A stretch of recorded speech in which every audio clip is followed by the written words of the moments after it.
سورہ قاف 50ویں صورت ہے، مکی ہے، اس کی 45 آیتیں اور 3 رکوع ہیں۔ سورت کی جو پہلی آیت ہے قاف، پہلی آیت کے پہلا کلمہ ہے قاف والقرآن المجید، اسی کو سورت کا نام بنا دیا ہے۔ مکی صورت ہے اور اس کے مضامین میں توحید، رسالت، آخرت، قیامت کا اثبات ہے۔ توحید کے اور آخرت کے مضامین کو بڑی اہمیت سے بیان کیا گیا ہے، اور آخرت کے حوالے میں جنت کا، جہنم کا ذکر بھی فرمایا گیا، اور اس طرح جو پہلے قومیں گزری ہیں جن پہ عذاب ہوا ہے اور ان کا انجام بھی بتایا گیا۔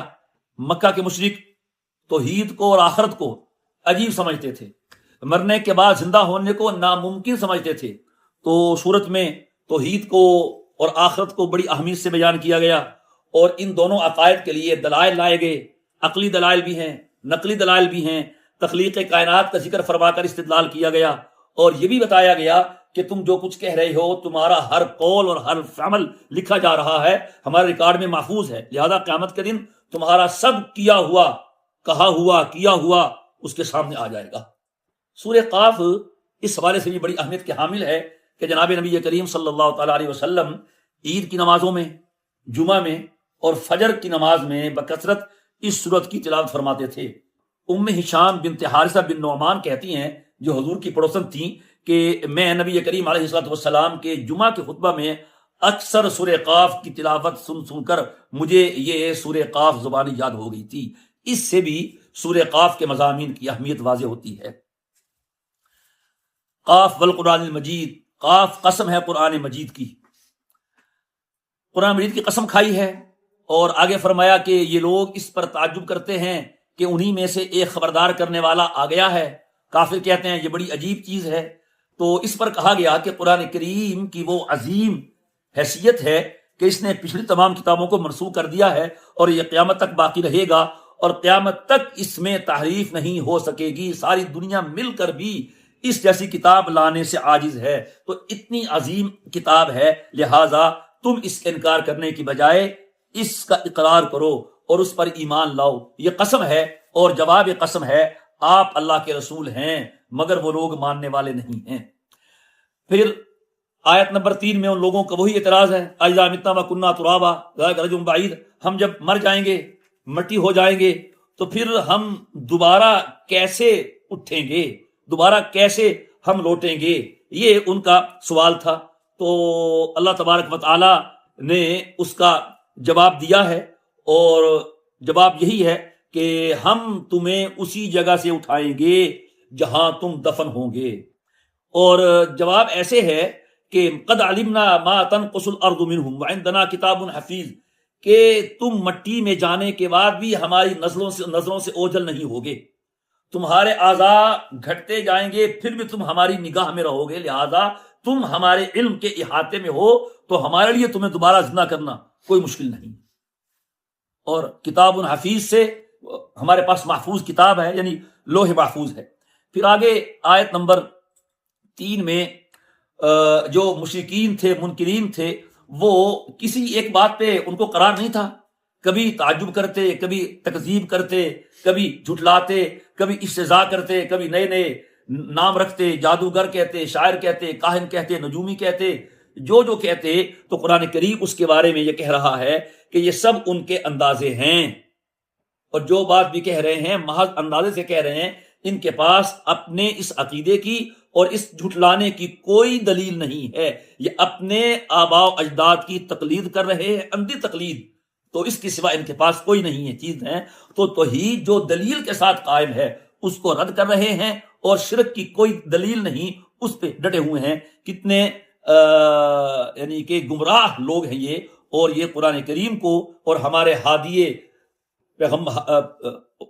ہادی کو، ہادی ہیں، ہمارے رسول ہیں جو کتاب لے کے آئے ہیں، ان کو دیکھ کر بھی یہ حق قبول نہیں کر رہے۔ پھر رکوع کی اگلی آیات میں اللہ تعالیٰ نے اپنی قدرتوں کو بیان فرمایا کہ ہم نے آسمان کو پھیلایا، اس میں پہاڑ لگائے، اور ہم نے ہر مخلوق پیدا کی، ہم نے زمین میں نباتات پیدا کیے، اور ہم نے آسمان سے پانی اتارا، کھجوریں اگائی، رزق پیدا کیا۔ یہ ساری قدرتیں بیان کرنے کا مقصد یہی ہے، ہم جب اتنا کچھ کر سکتے ہیں تو ہمارے لیے دوبارہ زندہ کرنا وہ کوئی مشکل نہیں ہے۔ اور وہ جو منکر تھے وہ یہ بھی کہتے تھے کہ گویا کہ ان کو شک ہے کہ ہم عاجز ہیں، پیدا نہیں کر سکتے. تو اس کا یہ کہا جا رہا ہے رکوع کی آخری آیت میں، آیت نمبر 15 میں، کہ جب ہم نے پہلی مرتبہ پیدا کر لیا ہے، افعینا بالخلق الاول، کہ پہلی مرتبہ پیدا کرنے سے کیا ہم تھک گئے ہیں جو دوسری مرتبہ پیدا کرنا ہمارے لیے مشکل ہو. تو یہ بار بار آ چکا ہے کہ ولم یعج بخلقہن، اللہ آسمان کو بنا کے، زمین کو بنا کے، ان کے خزانوں کو بنا کے نہیں تھکے ہیں. جب وہ پہلی مرتبہ بنا کے نہیں تھکے ہیں تو دوبارہ زندہ کرنا اللہ تعالیٰ کے لیے کیا مشکل ہے. کس طرح سے ان کو سمجھایا جا رہا ہے اور ان کی گویا کہ ذہن سازی کی جا رہی ہے اور ان کو راہ راست پہ لانے کے لیے کتنا گویا کہ فکر کیا جا رہا ہے.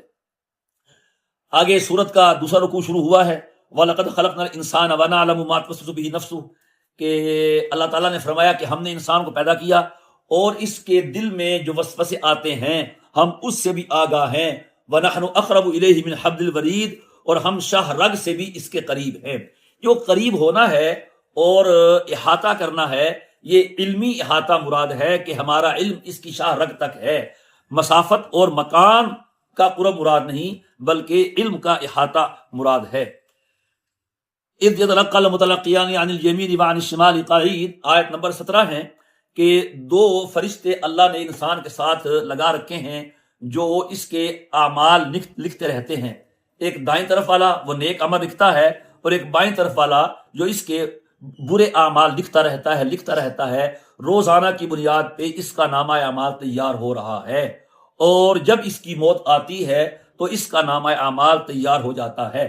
پھر قیامت کے دن یہی اعمال نامہ جو ایک کتاب کی شکل اختیار کر لیتا ہے وہ اس کے سامنے لایا جائے گا، حتیٰ کہ جو زبان سے لفظ نکالے گا اس پر بھی فرشتہ محفوظ ہے، وہ اس کو فوراً لکھ لیتا ہے اور لکھنے کے بعد پھر وہ اس کو لے کے آئیں گے اور لے کے چلیں گے.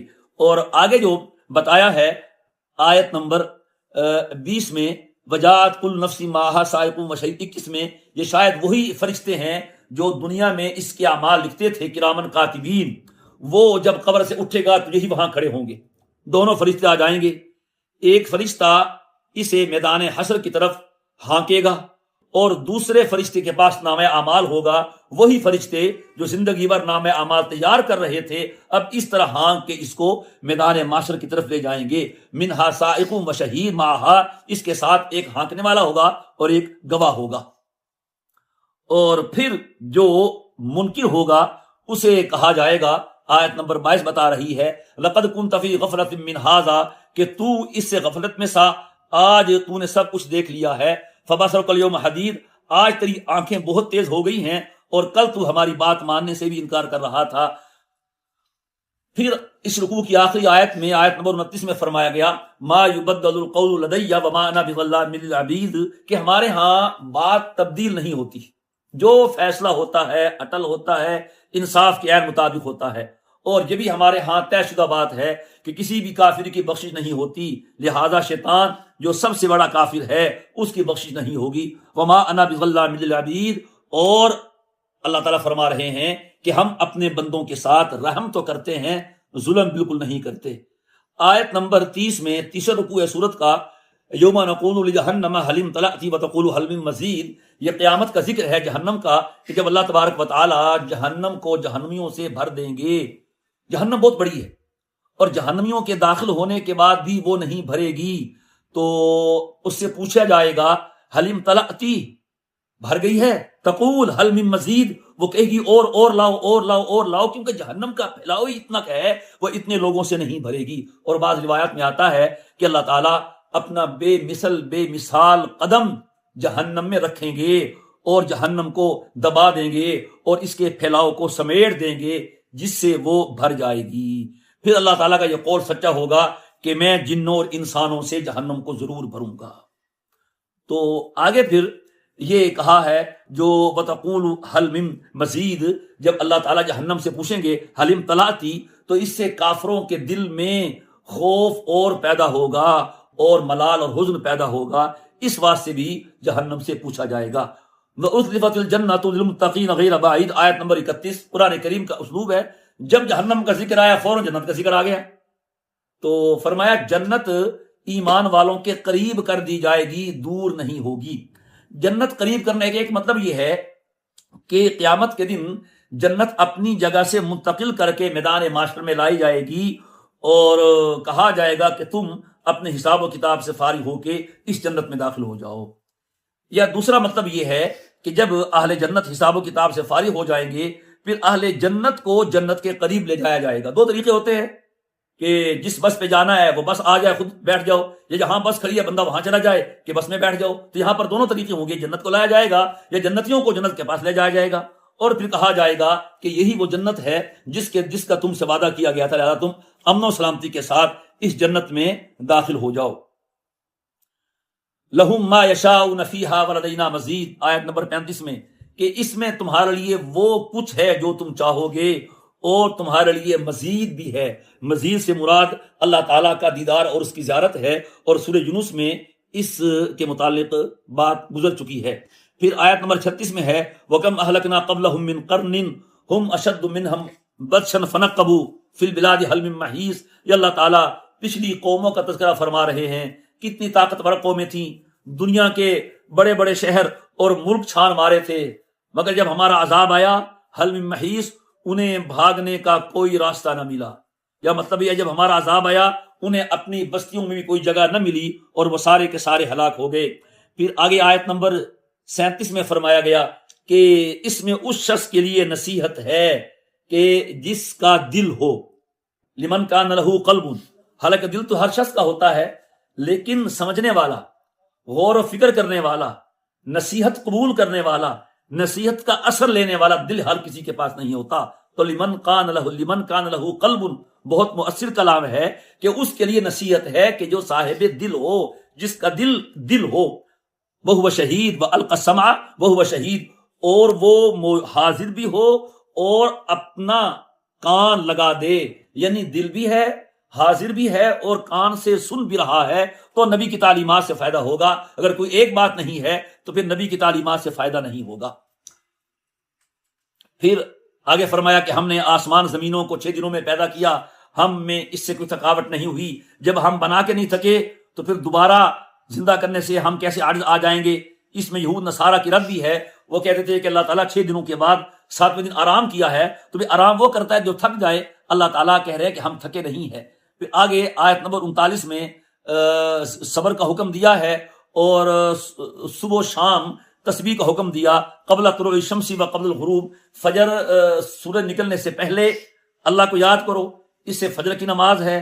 سورج غروب ہونے سے پہلے ظہر کی نماز بھی پہلے ہوتی ہے، عصر کی نماز بھی پہلے ہوتی ہے۔ وَمِنَ اللَّيْلِ فَسَبِّحُوا، اور رات کو آپ اللہ کو یاد کریں، تو مغرب کی نماز بھی رات میں ہے اور عشاء کی نماز بھی رات میں ہے، جیسے پہلے آیا ہے۔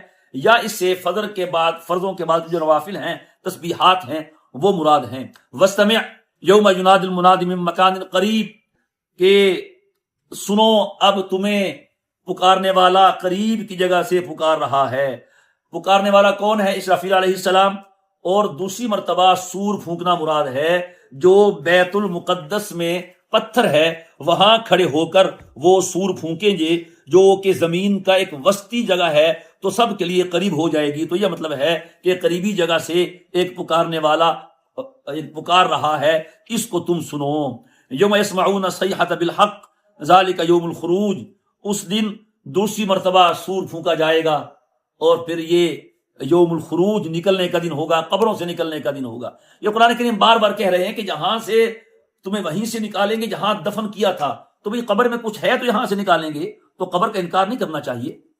اور اس سے معلوم ہوا، آگے دیکھیے، یوم تشقق الارض عنہم سراعا، کہ وہ جو زمین جہاں دفن ہوئے تھے وہ زمین پھٹے گی، قبریں پھٹیں گی، اور جلدی سے پھر وہ نکلیں گے اور دوڑیں گے۔ ذالک حشر علینا یسیر، اور یہ جو ہے ہمارے لیے بہت آسان ہے۔ اصل میں سورت کی آیت نمبر 3 میں تھا یہ واپسی بہت دور کی ہے، تو اس کا جواب دیا دور کی نہیں ہے، یہ بہت آسان ہے، ہمارے لیے معمولی کام ہے، یہ ہمارے لیے مشکل نہیں ہے۔ اس کے بعد سورہ زاریات ہے، چونکہ سورت کی پہلی آیت میں ہے والزاریات، تو اسی لفظ کو اس سورت کا نام بنا دیا ہے۔ مکی سورت ہے، 60 آیتیں ہیں اور 3 رکوع ہیں۔